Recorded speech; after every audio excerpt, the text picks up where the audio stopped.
just 1 week after our wedding, a celebration that I once thought marked the beginning of a joyful, lifelong union, I realized something was deeply wrong. At first, I brushed off the uneasy feeling. I chalked it up to the post-wedding blues, or maybe the stress of planning and executing a major life event.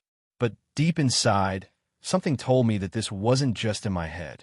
Something had shifted, something I couldn't yet name. Then Claire told me her parents were organizing a family getaway.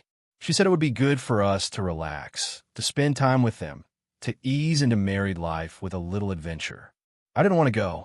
I didn't like how much control her parents seemed to have over our lives, even after the wedding.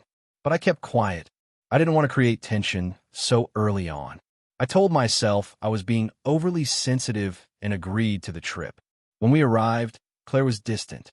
She barely looked at me, let alone touched me. It felt like I was a stranger she had brought along out of obligation. I asked her if everything was okay. She brushed it off, said she was tired, that traveling had drained her. But her coldness didn't go away. On the second night, as we sat on the balcony of the resort, she turned to me with this look in her eyes, hollow, detached, and said we needed to talk. I listened as she spoke carefully, as if she had rehearsed the lines over and over. She said she thought we rushed into marriage, that she needed time to find herself, that maybe taking a break would help us see things more clearly. It was shocking to hear, but at the same time, not surprising at all. Her behavior had been screaming the truth long before her words finally confirmed it. I didn't get angry. I didn't cry. Instead, I quietly reached for a manila folder I had brought with me.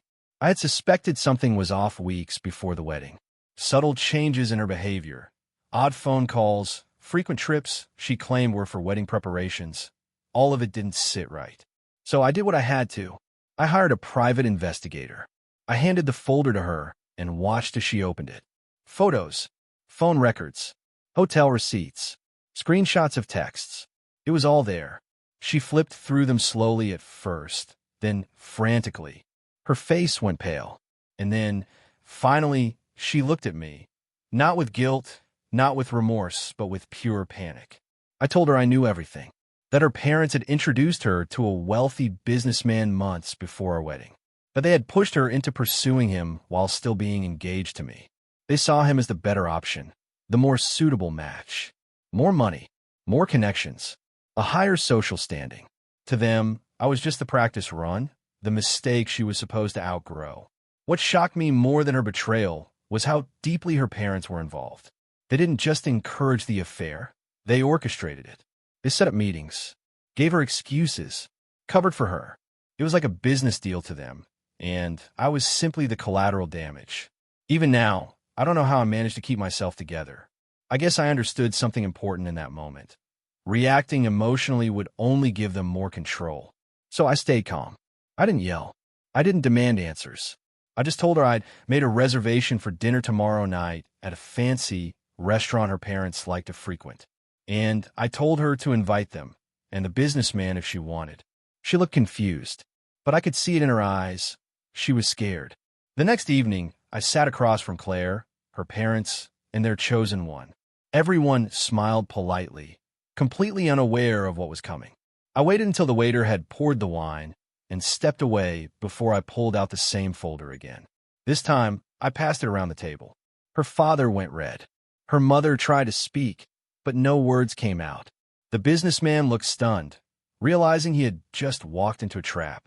Claire sat frozen. And then I handed her another envelope, this one thinner. Divorce papers. I didn't make a scene. I didn't raise my voice. I just looked her in the eye and said, "You made your choice." And so did I. What followed was a whirlwind. The businessman, now publicly associated with a married woman's affair, pulled out a major deal with Claire's father. Word spread quickly. Investors backed away. Their business empire, once the pride of their name, began to crumble. Friends distanced themselves. Reputation matters, especially in their world, and they had just shattered theirs. I walked away from all of it without looking back. There was no regret, no lingering pain, just clarity, because once trust is broken, shattered by betrayal, manipulated by selfish ambition, there is no going back. Some things, once lost, are meant to stay that way. As I left the restaurant that night, I remember the crisp evening air hitting my face. It felt cleaner somehow, sharper. It reminded me that I was finally breathing again after being stifled for so long in a web of lies I hadn't even seen forming around me until it was almost too late. The divorce moved quickly. Claire didn't contest anything. She couldn't. Everything was stacked against her. All the evidence, all the scheming. There was no room left for denial. Her family didn't even try to reach out to me after that night. Their world was crumbling, and they were too busy trying to contain the damage. I heard through mutual acquaintances that they were selling off assets, desperately trying to keep their business afloat. But the businessman, the one they pinned all their hopes on, had vanished the moment the truth became public. Claire moved back in with her parents for a while, or so I heard. I didn't ask for updates, and I didn't go looking for them either. That chapter of my life was closed. My lawyer took care of the paperwork, and I signed everything without a second thought. I didn't want alimony. I didn't want to drag the process out. I wanted freedom, peace. The strangest part was how people reacted. Some praised me for how I handled everything with calm and dignity. Others asked why I didn't lose my temper, why I didn't lash out. The truth is, I did feel pain, deep, hollow pain. But I also understood something most people don't want to admit. Sometimes, the best revenge isn't rage. It's walking away, knowing you left them to sit in the wreckage they created. In the months that followed, I focused on myself, on healing, on rediscovering who I was outside of that relationship. I went back to the things I loved, spent more time with friends, traveled a bit. I had long conversations with people who truly cared about me. I worked on building a life that had nothing to do with her, or her family, or the man they tried to replace me with. Eventually, I moved to a new city. Not to run away, but to start fresh. A place where no one knew my story. Where I could walk down the street without thinking about her face, her lies, or that awful feeling I used to carry in my chest. I got a new apartment, decorated it the way I liked. Quiet mornings, long walks, simple peace. These are the things that matter to me now. I've learned that love should never feel like control. That real family doesn't manipulate or sabotage your happiness for their own gain. And most importantly, I've learned that betrayal doesn't define you.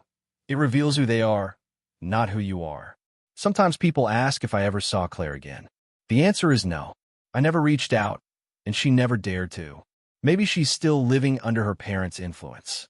Or maybe she finally saw them for what they truly are. Either way, it's not my concern anymore. I'm not angry.